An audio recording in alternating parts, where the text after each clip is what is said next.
Nomine Patris et Filii et Spiritus Sancti. Estamos então, caríssimos, na segunda-feira da 22ª semana depois de Pentecostes, celebrando a missa de ontem, a missa desse domingo reduzida. Aí como é importante tomar essa primeira leitura, hein? Tomar essa primeira leitura para nós, mas mais para nós do que para nunca. Pensem nisso, Paulo escreveu isso no início do cristianismo, mas é para nós. Essa leitura foi feita para nós. É nós que estamos aí na iminência do retorno de Jesus. Nós somos a geração bendita. Agora eu sempre chamo bendita, maldita. Nós somos a geração bendita, e bota bendita nisto, que vai recebê-lo. Mas que festa que nós temos que preparar, queridos. Né? Que festa grandiosa nós temos que preparar. Não existe maior festa a ser preparada do que esta. E, sim, o apóstolo traz ali algumas assertivas, né? Acho interessante quando ele diz que essa preparação leva em conta a prisão dele, a defesa e a continuação do Evangelho. A prisão dele é a tribulação, queridos. É a grande tribulação, que tantos irmãos já sofrem. E nós precisamos levar em consideração isso. Tantos sofrerão. Né? Nós temos que levar em consideração quantos já estão sofrendo a morte. Pronto. Por causa dessa grande preparação. Já estão sofrendo nada mais, nada menos que a morte. E tantas privações, tantas perseguições, tantos sofrimentos, né? se acumulam. Né? Vejam que tem hoje gente, e estão vendo esses dias um herói de guerra, né? Preso, porque ele foi perto de uma clínica de aborto e se pôs a rezar em silêncio. Vocês viram? Sabiam que ele estava lá rezando? Então, sim, o mundo se tornou uma grande prisão, onde os cristãos, sobretudo os católicos, mas os autênticos católicos, não esses mundanos que estão lá com mergulho, preparando o caminho do anticristo. Não, esses são louvados, eles estão com o mundo, eles estão com os herodianos, com o mundo. Não estes, nós, os verdadeiros cristãos, estes estão na prisão. O mundo tornou-se-lhes uma prisão, porque não podem nem falar, não podem nem defender a verdade de Cristo. Não podem falar. Depois, sim, ali, agora, eu já disse a palavra, a segunda que ele usa, ele disse prisão, defesa, é isso. Olha, a defesa da palavra de Cristo, mas mais do que nunca ela é necessária.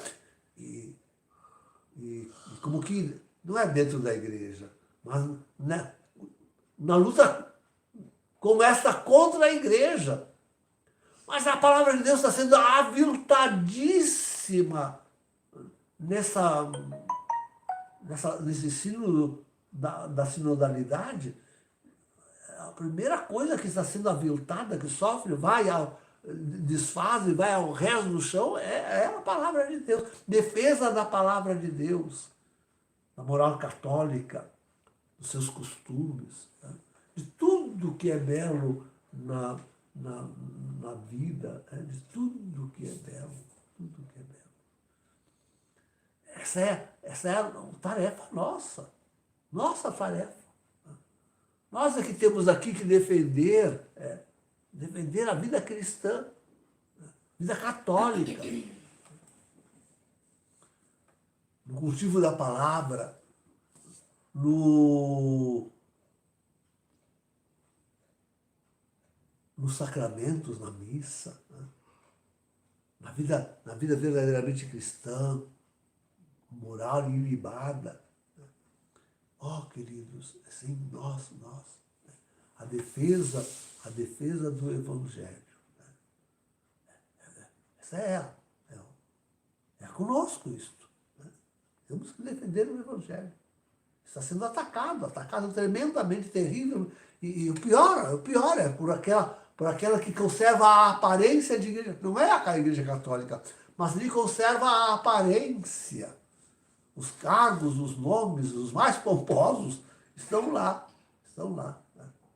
Papa, cardeal, bispos, arcebispos, congregações religiosas, né? Os cargos mais pomposos deste mundo estão todos lá. E nós temos que defender o Evangelho dessa gente.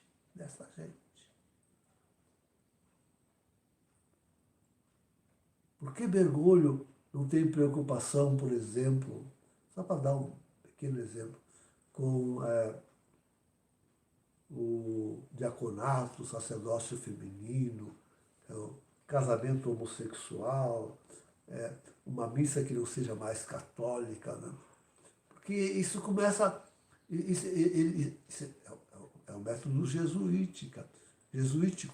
Ele quer que isso comece pela periferia. E já começou aqui na Amazônia.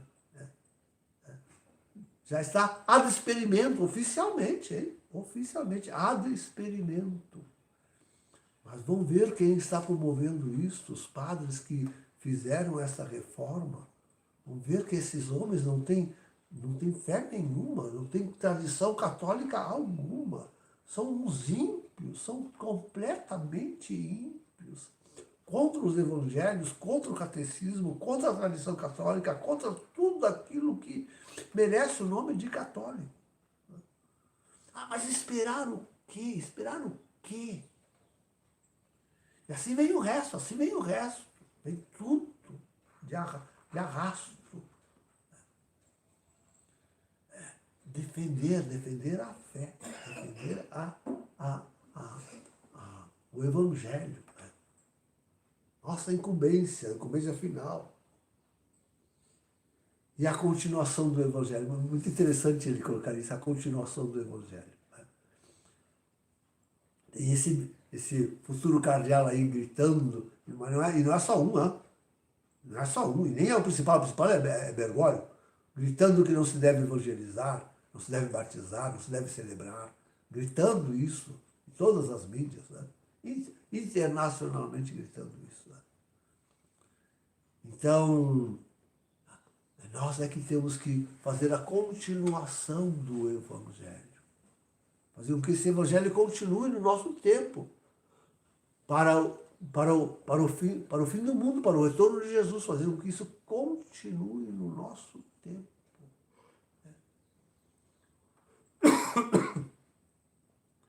Queridos, é um trabalho que ainda se nos dará com muito empenho.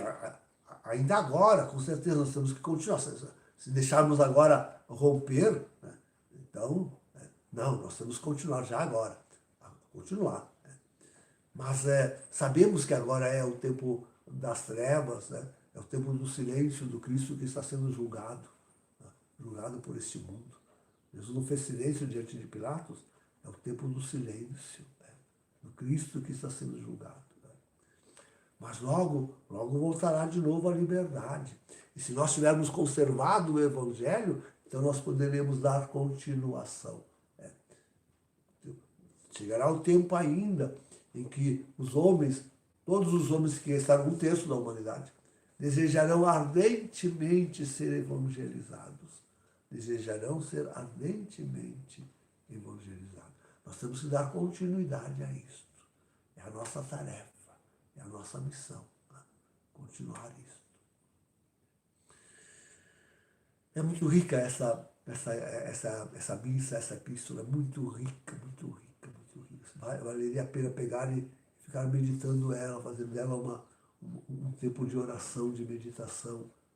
É para o nosso tempo, é para o nosso tempo. Ah, quanto o apóstolo se empenha em querer que nós verdadeiramente nos tornemos aquilo que nós devemos ser. Tão difícil, tão difícil. Estou dizendo mesmo na nossa comunidade. A resistência é imensa, a resistência é imensa.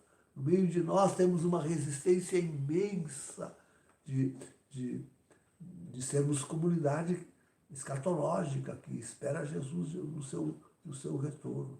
Uma resistência imensa nos corações, nas práticas, na adesão. Aquilo que eu proponho, meu Deus, uma resistência imensa. No meio de vós há uma resistência imensa. Aquilo que eu proponho. Então, é difícil, é muito difícil, muito difícil, muito difícil. Vale a pena meditar essa palavra, vale a pena. Quem sabe o nosso coraçãozinho vá aos poucos. Eu tenho esperança na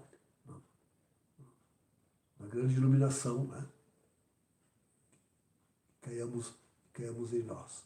Mas antes disso, quem sabe já alguns vão deixando o seu coraçãozinho se preparar para essa grande conversão. Em nome do Pai, do Filho e do Espírito Santo.